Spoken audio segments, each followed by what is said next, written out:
예, 우리가 드디어 9장 투 피리어드 모형에 들어왔습니다. 이제 6장의 내용을 우리가 마무리했고 이제 9장에서는 앞서 봤던 원 피리어드 모형을 1기간 모형이었죠. 1기간 모형을 이제 2기간으로 확장을 해서 그러니까 1기간 모형에서의 사실상 중요한 의사결정은 뭐였었냐면 1기간 모형의 중요한 의사결정은 사실 얼마만큼 소비를 하고 그리고 얼마만큼 일을 할 것인가 그 컨섬션 리저 초이스였죠. 소비와 여가 사이의 선택이었었어요. 그러니까 일을 내가 많이 하면 여가를 적게 소비하게 되지만 임금 소득이 많아지기 때문에 이제 소비를 많이 할 수 있는 그래서 소비와 여가 사이에 트레이드오프가 존재하는 모형을 우리가 1기간 모형에서 살펴봤고요.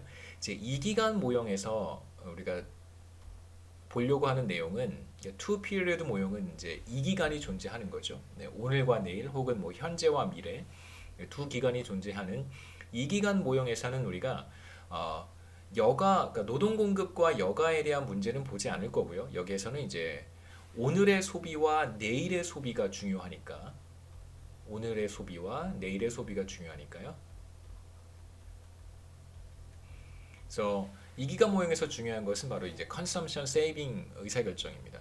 소비와 저축. 그러니까 저축을 하는 이유는 이제 내일 소비를 위해서 저축을 하는 거잖아요. 반대로 만약에 내일의 소득이 굉장히 적은 사람이 있다면 오늘의 소득은 좀 많고 내일의 저와 같은 사람이죠. 오늘 소득은 좀 많은데 앞으로 한 10년 뒤, 20년 뒤에 소득은 확 줄어들겠죠. 저와 같은 사람 같은 경우에는 이제 미래에 뭐 저축을 저축을 할 수도 있고 혹은 이제 여러분 같이 오늘의 소득은 없지만 뭐 한 20년 뒤에 내일의 소득은 굉장히 많을 거예요. 그래서 내일은 literally 내일을 tomorrow를 의미하는 게 아니고요. 비교적 조금 먼 미래, 한 10년, 20년의 먼 미래를 생각해 보시면 좋습니다.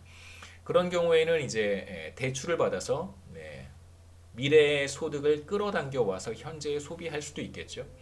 그래서 이 consumption saving이라고 얘기할 수도 있고 혹은 뭐 consumption dissaving이라고 불러도 괜찮습니다. consumption borrowing도 가능한 거죠.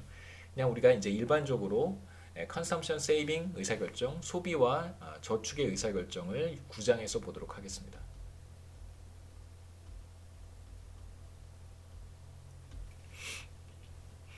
여기에서는 크게 이제 이기간 모형을 소개를 하고 이기간 모형에서 뭐 균형 이런 이야기들 좀 해보도록 하겠습니다. 소비자의 문제에서 시작을 하고요.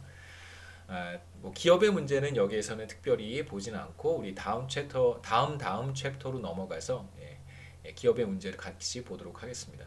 그 다음에 이제 마지막에 리카르디안 이퀴벌런스 띠오럼이라고 해서요. 리카르도의 동등성 정리라고 하는 게 있습니다.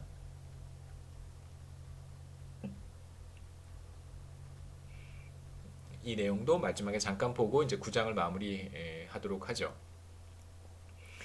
예, 이 기간 모형 이제 크게 두 개의 기간으로 구성이 되어 있는데 첫 번째 기간 first period는 현재라고 보통 제가 부를 거고요.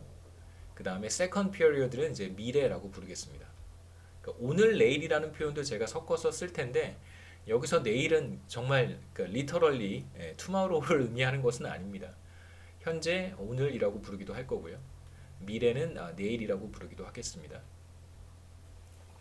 그 다음에 여기서 아까도 말씀드렸듯이 이제 동태적 의사결정, 다이나믹 디시전 메이킹을 볼 텐데, 그러니까 동태적 의사결정의 반대말은 사실 정태적 의사결정이에요. 그러니까 스태틱 디시전 메이킹이 정태적 의사결정이고, 다이나믹 디시전 메이킹은 동태적 의사결정이라고 하는데, 스태틱 디시전 메이킹은 우리가 봤었던 거예요. 4장, 5장에서 봤었던 내용입니다. 그러니까 얼마만큼 내가 소비를 하고 얼마만큼 여가 시간을 누릴 것인가를 선택하는 것은 사실 오늘 현재 안에서 의사결정을 하는 거기 때문에 그러한 의사결정을 우리가 보통 정태적, 스태틱 디시전 메이킹이라고 부르고요.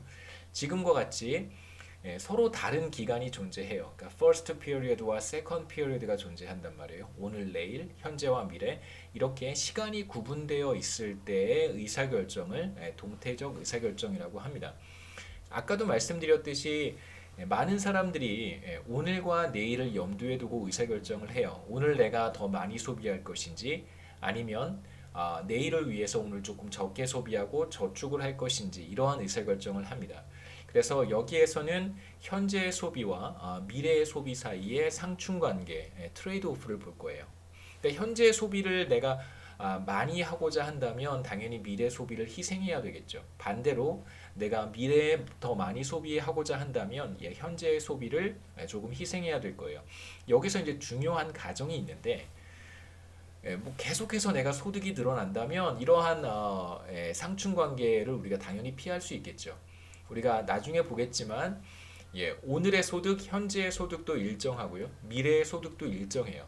현재와 미래의 소득이 일정합니다.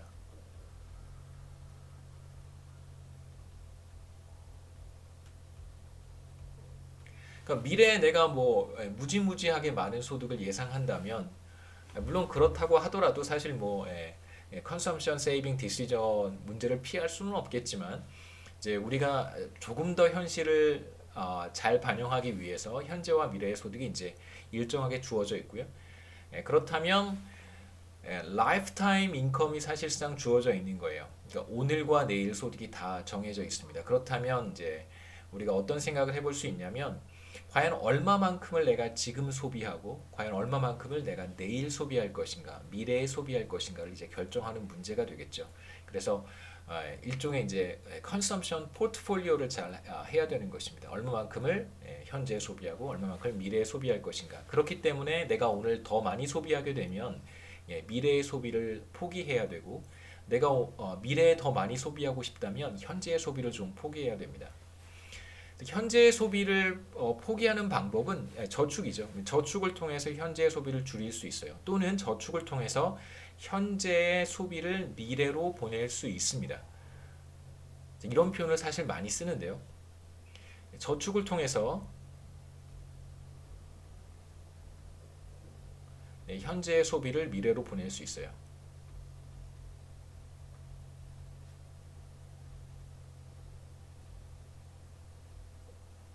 그 다음에 사실 중요한 것은 같은 소비지만 현재의 소비와 미래의 소비는 서로 다른 것입니다. 그러니까 지금 제가 1,000원을 사용하는 것과 내일 1,000원을 사용하는 것은 완전히 다른 거예요. 경제학에서는 그렇게 간주를 합니다. 물론 일상생활에서는 뭐 오늘 1,000원짜리 아이스크림을 사 먹나 내일 1,000원짜리 아이스크림을 사 먹나 사실 큰 차이가 없을 것 같지만 경제학의 컨텍스트에서는 오늘의 소비는 반드시 내일의 소비와 구분이 됩니다. 그러니까 오늘 소비하는 아이스크림과 오늘 사 먹는 아이스크림과 내일 사 먹는 아이스크림은 다른 아이스크림인 거예요. 똑같은 아이스크림을 사 먹는다고 하더라도. 자, 이제 미래의 소비를 제가 희생하겠다면 그렇다면 어떻게 해야 되냐면 자, 미래에 제가 상대적으로 더 많은 소득을 가질 수도 있잖아요. 오늘 제가 소비를 더 많이 하고 싶어요. 왜냐하면 미래의 소득이 더 많을 거라고 예상한다면 그렇다면 어떻게 해야 되냐면 미래의 소비를 현재로 가지고 와야 됩니다. 이제 그 방법이 바로 차입이겠죠. borrowing 혹은 차입이라고 부르고요. 또는 그러니까 saving의 반대니까 saving은 저축이고 dissaving은 거꾸로 빌려오는 거예요. dissaving이라는 표현을 쓰기도 합니다. 그러니까 borrowing, dissaving은 같은 의미로 사용한다는 걸 기억하셨으면 좋겠고요. 소비자의 문제부터 시작할 텐데 우리가 9장에서 볼 소비자는 그 앞서 봤던 그 representative consumer는 아니에요. 대표적 소비자는 아닙니다.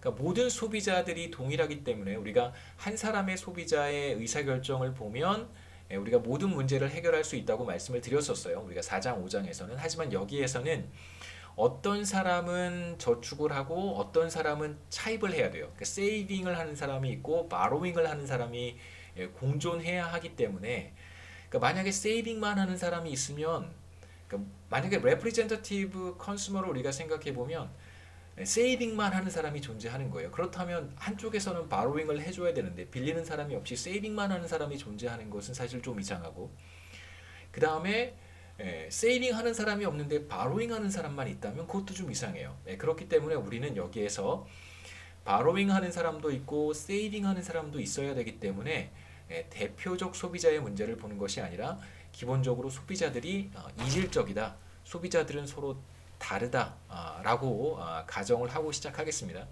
그 다음에 이제 모든 소비자는 영원히 살지 않고요. 한 기간만 사는 것도 아니고 2기간 동안 생존해요.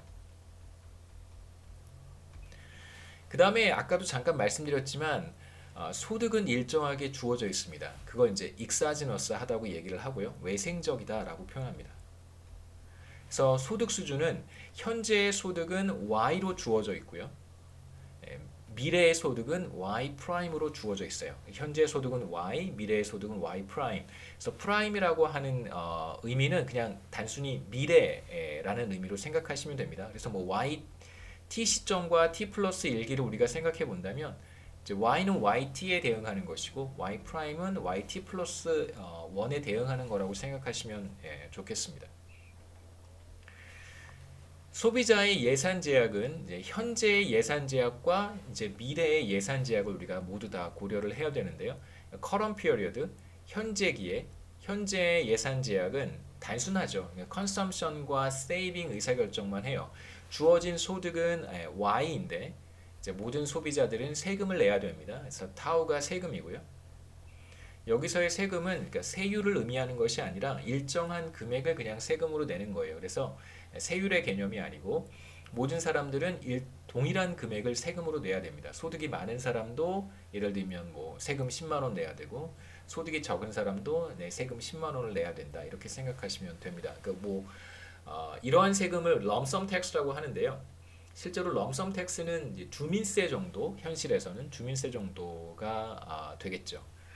주어진 소득을 가지고 이제 소비를 할 수도 있고 저축을 할 수도 있습니다. 주어진 소득 중에 일부는 현재 소비를 하고요. 그 다음에 이제 일부는 저축을 해요. 그래서 소비와 저축의 합은 현재 소득과 같아지겠죠. 남길 필요는 없잖아요. 그러니까 이럴 필요는 없습니다. 당연히 소비와 저축은 소득보다 작아야 되고요. 그러니까 이제 세금을 차감했으니까 이걸 우리가 뭐 가처분 소득 혹은 처분 가능 소득 (disposable income이라고 부릅니다. 소비와 저축은 반드시 소득보다 작거나 같아야 되는데 절대 클 수는 없죠. 버짓 컨스트레인트가 그걸 의미하니까. 그런데 소비하고 저축을 했는데 소득을 다 소진하지 않았어요. 조금 남겼어요. 그럼 아무 의미가 없습니다. 남기면 그냥 사라지는 거니까. 그래서 반드시 등호로 성립하고요. 그래서 C는 현재 소비, S는 저축을 가리키고 타우는 lump-sum tax를 가리킵니다.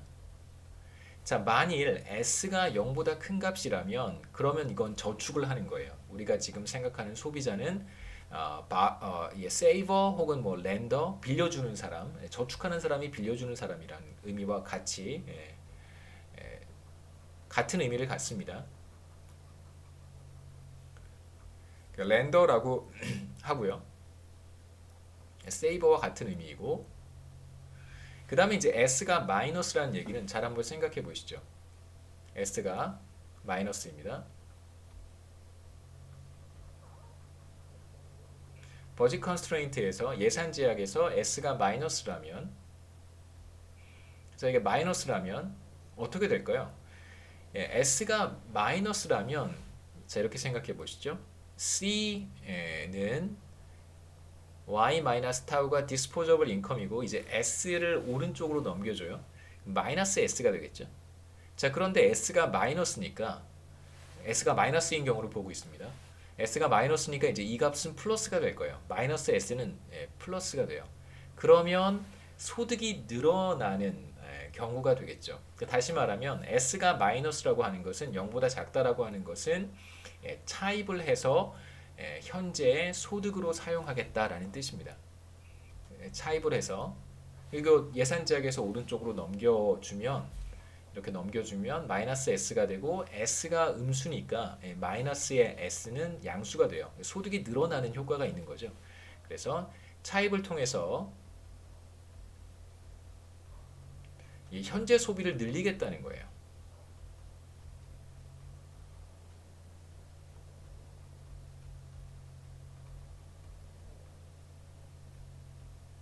이렇게 우리가 생각해 볼 수 있겠죠. 그래서 S가 0보다 작은 경우가 이제 borrower가 됩니다. 차입자가 되겠죠. 그래서 우리가 앞서 얘기했듯이 소비자들이 이질적일 수 있다라는 전제를 한 이유가 어떤 사람은 저축을 할 수 있고 렌더가 될 수도 있고 어떤 사람은 바로가 될 수도 있습니다. 그러니까 그 차이는 뭐냐면 왜 어떤 사람은 렌더가 되고 어떤 사람은 바로가 될까? 이 차이는 앞서 한번 4페이지로 돌아가 보죠. 현재의 소득은 Y이고 미래의 소득은 이제 Y 프라임이라고 했습니다. 그러니까 현재의 소득이 상대적으로 더 많은 사람인가 아니면 미래의 소득이 더 많은 사람인가 그러니까 여러분과 같은 사람인가 아니면 이제 저와 같은 사람인가 이렇게 생각해 볼 수 있겠죠. 여러분과 같은 경우에는 현재 소득은 비교적 적을 것이고 미래 소득은 굉장히 많겠죠. 이게 Y이고 이게 Y 프라임입니다. 저 같은 경우는 이제 죽을 날만 남았으니까 네. 현재 소득은 많지도 않지만 그래도 미래보다 많을 거고 미래에 정년퇴직하고 나면 뭐 연금 수급자가 되는 거죠, 그렇죠? 네. 이렇게 될 거예요. 그러니까 저와 같은 사람은 어떤 의사결정을 해야 되냐면 저축을 할 사람이 될 것이고, 그렇죠? 저축을 해서 미래에 부족한 소득을 보충해서 소비를 이렇게 비슷하게 유지하는 게 좋잖아요. 오늘은 행복하게 살고 내일은 그 정말 손가락만 빨 수는 없으니까. 여러분과 같은 경우에는 현재 소득은 굉장히 적고 미래 소득은 많을 거예요. 그렇다면 이런 경우에는 현재 소비를 유지하기 위해서 미래 소득을 이렇게 가져오는 그러니까 차입을 해야 되는 상황이 나타날 거예요. 물론 뭐 여러분한테 차입을 하라는 뜻은 아니고요. 이러한 사람들은 현재 소득은 적고 미래 소득이 많은 경우에는 차입을 통해서 소비를 일정하게 유지하고 싶어 할 것입니다. 왜냐하면 대부분의 경우에는 뭐 안 그런 사람도 있겠지만 대부분의 경우에는 소비를 일정하게 유지하는 것이 굉장히 좋죠. 그게 굉장히 행복합니다. 그러니까 하루는 아무것도 먹지 않고 내일 오늘 하루 세끼 한 끼도 먹지 않고 내일 아침 점심 저녁 다 먹고 뭐 밤참도 먹고 야식도 먹고 이런 것보다는 오늘 적당히 먹고 또 내일 적당히 먹고 이렇게 뭐꼭 소비가 먹는 것을 의미하는 것은 아니지만 소비를 일정하게 유지하는 것이 소비자들이 자신의 만족을 높일 수 있는 좋은 방법 중에 하나니까요. 이걸 우리가 어려운 말로 컨섬션 스무딩이라고 합니다. 소득의 패턴 차이에 의해서 그러니까 라이프타임 인컴이 어떠한 패턴을 갖는가에 따라서 어떤 소비자는 렌더가 될 수도 있고요. 그러니까 현재의 소득이 상대적으로 많다면 이 사람은 렌더가 될 가능성이 굉장히 높고 미래의 소득이 상대적으로 많은 사람이라면 이 사람은 상대적으로 바로어가 될 가능성이 굉장히 높다라고 우리가 얘기할 수 있습니다. 그 다음에 이제 우리는 렌더와 바로어가 만나는 시장이 있어야 돼요. 그러니까 돈을 빌리고 여기서 뭐 굳이 돈이라고 할 필요는 없지만 그러니까 리소스를 빌리고 빌려줄 수 있는 그러한 시장이 존재하는데 그러한 시장을 우리가 가정해 보도록 하겠습니다. 크레딧 마켓이 존재해요. 이건 이제 뭐 신용시장이라고 우리가 부르면 괜찮겠죠. 신용시장. 그러니까 빌리고 빌려주는 시장이 가능한 거예요. 그러니까 사실 돈은 아니지만 우리가 돈의 개념, 돈을 우리가 사실 아직 진지하게 생각하지 않았기 때문에 제가 돈이라는 표현을 사용하는 것이 조금 문제가 돼요. 우리가 아직 머니에 대한 이야기를 경제학에서 거시경제학에서 머니에 대한 이야기를 사실 하지 않았기 때문에 하지만 여러분의 이해를 도울 수 있다면 그냥 돈의 개념을 사용해도 괜찮습니다. 그래서 돈을 빌리고 빌려주는 여기에서는 정확히 얘기하면 그러니까 리소스를 빌리고 빌려주는 그러한 시장이라고 생각하는 것이 더 좋습니다.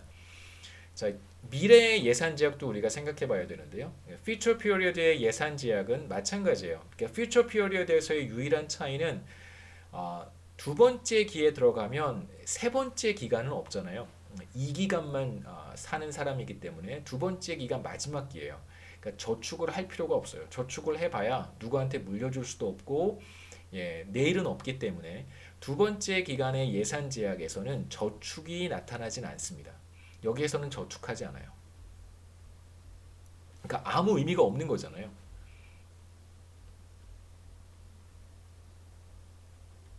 그래서 future period의 예산 제약에서 왼쪽에는 소비만 나타납니다. 그래서 C 프라임은 미래의 소비를 가리키는 것이고요.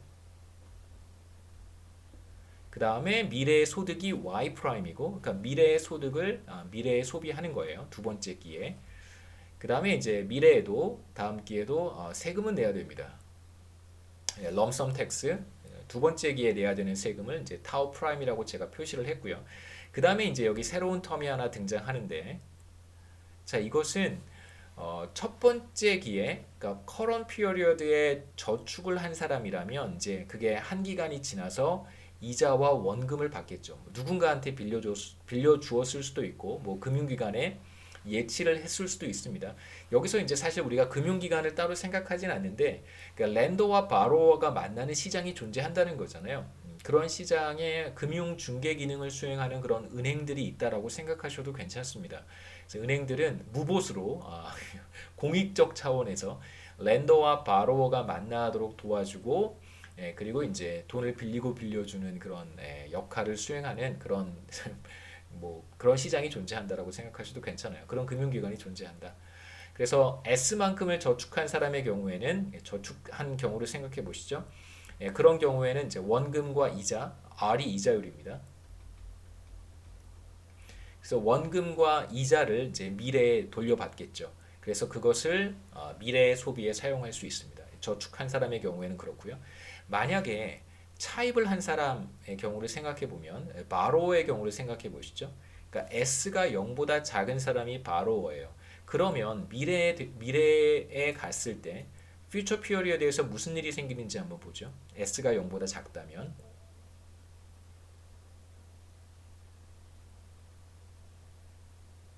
S가 0보다 작다면 자 이제 이 텀이 마이너스가 될 거예요. S가 마이너스니까 여기가 마이너스가 됩니다. 그 얘기는 미래에 도달했을 때 소득 중에 일부를 빼고 나머지를 소비한다는 뜻이겠죠. 그래서 미래에 소득 가운데 소득은 y 프라임 마이너스 타우 프라임입니다. 타우 프라임을 의미하는 거예요. 처분 가능 소득 중에서 1 플러스 r의 s를 상환해야 되는 거예요. 빌렸으니까 상환한 나머지를 소비한다는 뜻입니다. 상환한 뒤 나머지를 소비한다는 뜻이에요.